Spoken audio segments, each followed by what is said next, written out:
모두가 아카자를 욕할 때 오늘 제목은 그거였습니다.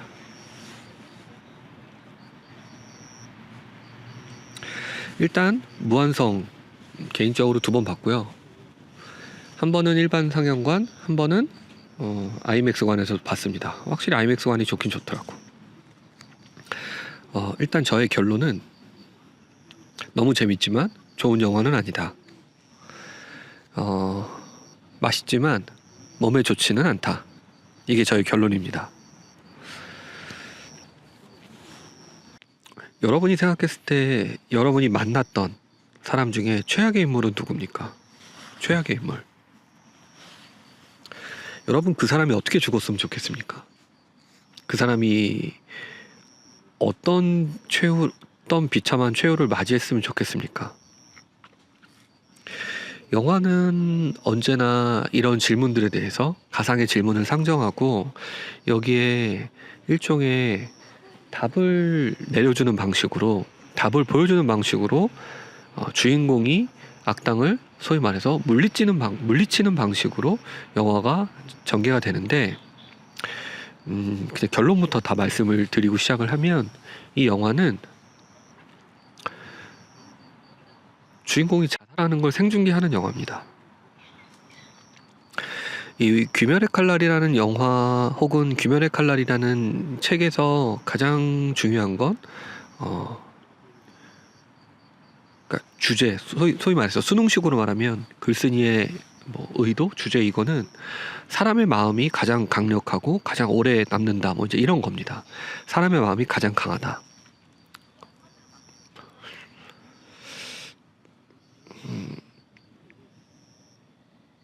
사실 기유랑 탄지로가 싸우지만 지죠. 싸우면 집니다.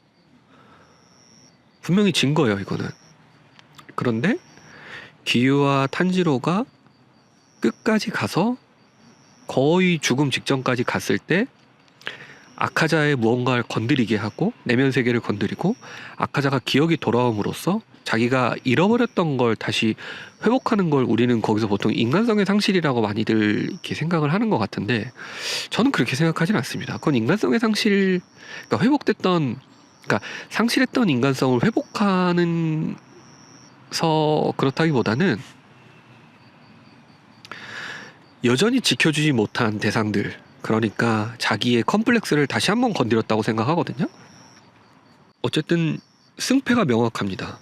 하지만 아카자는 싸워도 기유와 탄지로가 절대 이길 수 없는 대상이라는 걸 깨닫게 됩니다. 근데 어떻게 이기냐? 아카자의 영린을 건드리게 하는 거죠. 아카자가 갖고 있던 컴플렉스, 결코 극복할 수 없던 컴플렉스, 자기가 사랑했던, 자기가 지켜주고 싶었던 그런 사람들을 지키지 못했다는 과거를 다시 한번 상기시킴으로써 아카자 스스로 자신의 몸에 체벌을 가함으로써 죽게 되는 거죠. 그러니까 이거는 아카자의 그거를 스스로 생중계하는 겁니다. 우리가 열광하는 이유는 저는 거기 있다고 봐요. 아카자가 인간성이 회복돼서 저는 그렇게 보지 않습니다. 만약에 이 영화가 좋은 영화라면 아카자가 인간성이 회복이 됐다고 하면 자기 몸을 벌하는 방식으로, 그러니까 자기가 자기를 살인하는 방식으로 이야기가 결론이 될 게 아니라 탄지로나 기유의 무언가에 의해서 이야기가 매점이 돼야 되는 거죠. 왜냐하면 그들이 주인공이기 때문에. 하지만 이 무한성편에서는 주인공들이 끊임없이 뭘 했지만 결과적으로는 이길 수 없었어. 이길 수 있는 유일한 수단은 제 컴플렉스를 건드려서 기억이 돌아오게끔 하는 거지. 그러니까 이 영화는 자극이 조금 많이 남고 내용은 조금 부실한, 설득이 좀 안 되는 거죠. 그러니까 예전에 그 권일용 프로파일러가 어떤 사이코패스, 연쇄살인마 한테 그런 표현을 쓴 적이 있는데, 어떤 연쇄살인마가 감옥에서 이제 스스로 이제 했습니다. 죽었습니다. 근데 많은 사람들이 아유 쟤 뭐 왜 혼자 죽었어 뭐 이렇게 얘기했지만, 권일용 씨는 그렇게 얘기했다고 하거든요. 살인에 중독된 자가 자기 자신을 죽이지 않고는 견딜 수 없을 정도로 힘들었을 거다. 그래서 자기가 자기를 죽임으로써 살인의 어떤 그런 거에 도착해 있다. 뭐 이제 그런 얘기를 한 적이 있습니다. 저는 그거랑 되게 똑같다고 보고, 약한 자를 참을 수 없던 악하자는 약한 자는 참을 수 없죠. 강한 자하고만 노는 거 좋아하죠. 그러니까 되게 일진 중독 같은, 혹은 뭔가 인플루언서병에 걸린 뭔가 그런 게 있는데, 자기 자신의 약했던 시절을 여전히 떠올리는, 혹은 아 맞아 내가 하쿠지였지, 그런데 나는 여전히 코유키도 지키지 못했고, 우리 아빠의 약속도 지키지 못했고, 케이조 스승의 약속도 지키지 못했어. 그러니까 이딴 게 다 무슨 소용이야 하면서 자기 자신을 벌하죠. 무잔이 와도 이제 소용없습니다, 이때는. 근데 이제 영화에서는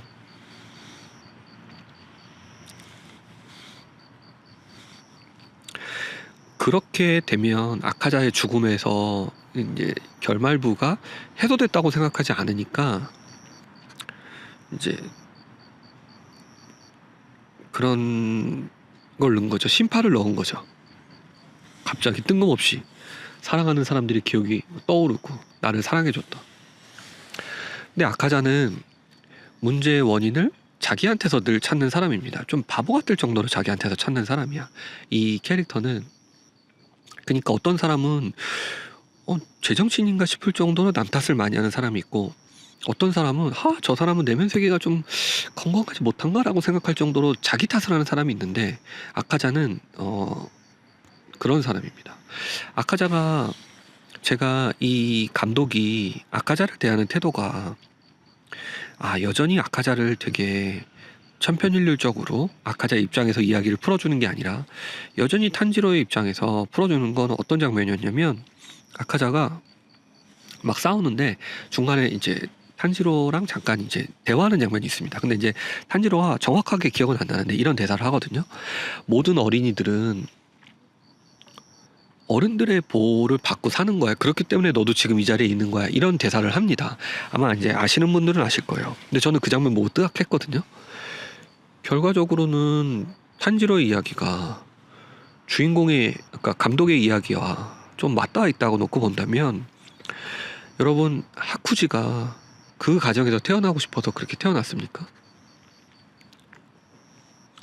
하쿠지는 태어나 보니까 엄마는 이 가정을 돌보고 싶지 않아서 도망가 버렸고, 아빠는 죽어가고 있기 때문에 그 어린애가 자기가 뭐라도 해보겠다고 하다가 그렇게 된 겁니다. 그러니까 개인의 잘못이라기보다는 구조적인, 어떤 사회의 구조적인 거죠. 그들을 위한 복지 시스템도 없고, 그들을 돌보려고 하는 이웃도 없고, 그들을 좋게 봐주려고 하는 경찰이나 판사, 검사 이런 사람들도 없고, 그러니까 철저하게 사회로부터 조롱당하고 멸시당하는 역할입니다. 사람입니다. 어린애야, 어린애. 그러니까 악인으로 태어난 게 아니라 악인으로 철저하게 만들어진 존재인 거죠, 그 사회에서. 뭐 탄지로는 그런 걸 알 리는 없죠. 탄지로가 태어나기 몇백 년 전에 이랬을 테니까. 하지만 감독은 알잖아요. 탄지로가 어떻게, 하쿠지가 어떻게 악인이 됐는지.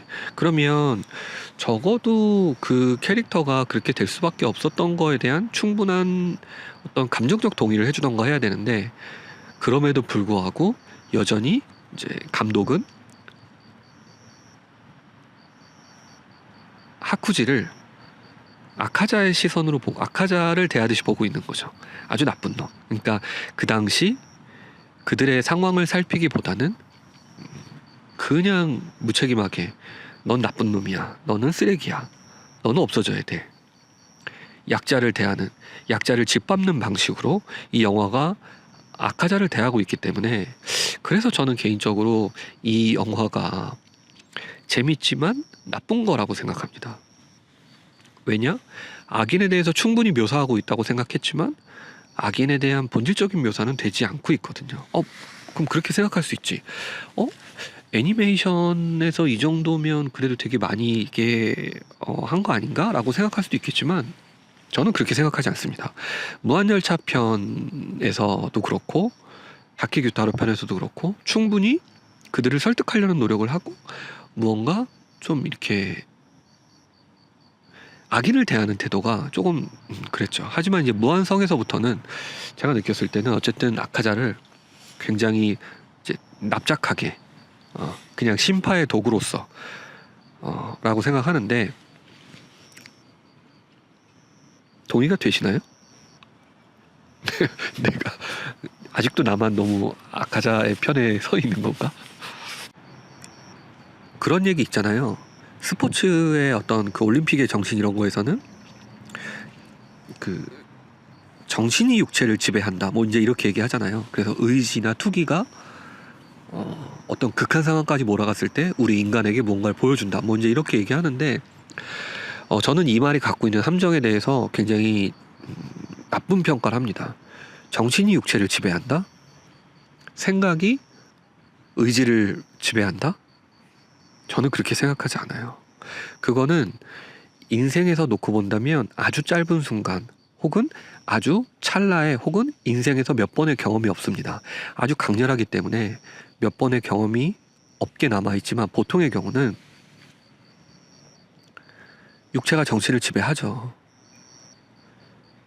배고프면 짜증나고 졸리면 다른 사람들한테 나도 모르게 피해를 주게 돼 있고 우리의 대부분은 우리의 육체가 우리의 생각을 지배하죠. 보통의 경우는 그렇습니다. 우리의 욕망이 우리의 생각까지도 지배합니다.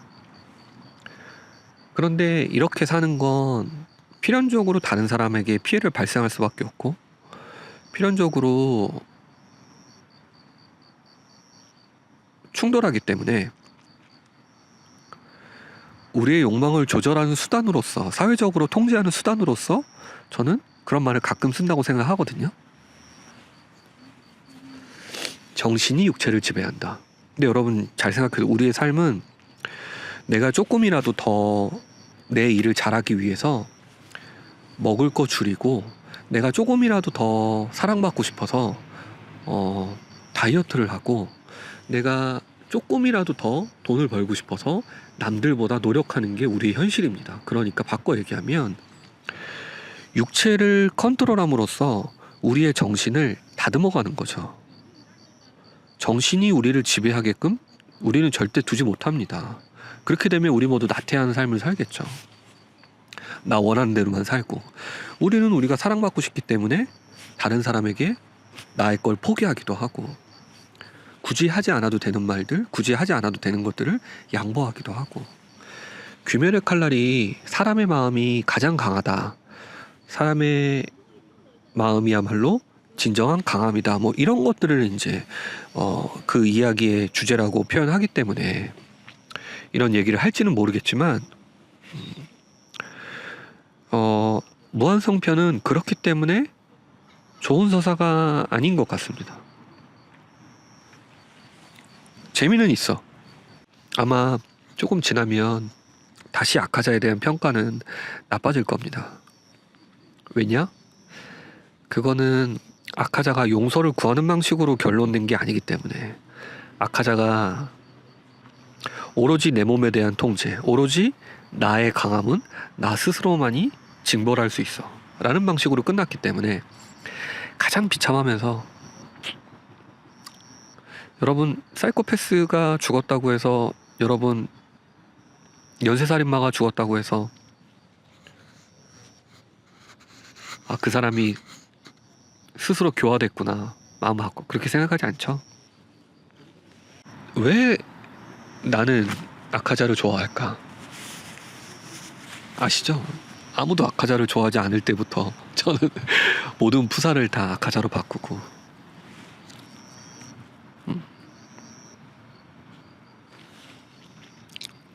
아무튼 아카자는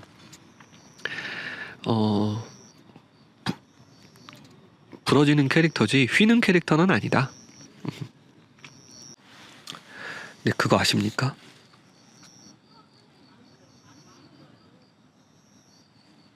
좀 있으면 보름달 뜨는 거. 근데 나는 귀멸의 칼날 보면서 제일 이해 안 되는 설정이 그거야. 걔네들이 태양빛에 다 타 죽잖아요. 근데 달빛도 태양빛이잖아. 맞잖아. 아, 참. 그 제가 얼마 전에 박쥐를 봤거든요.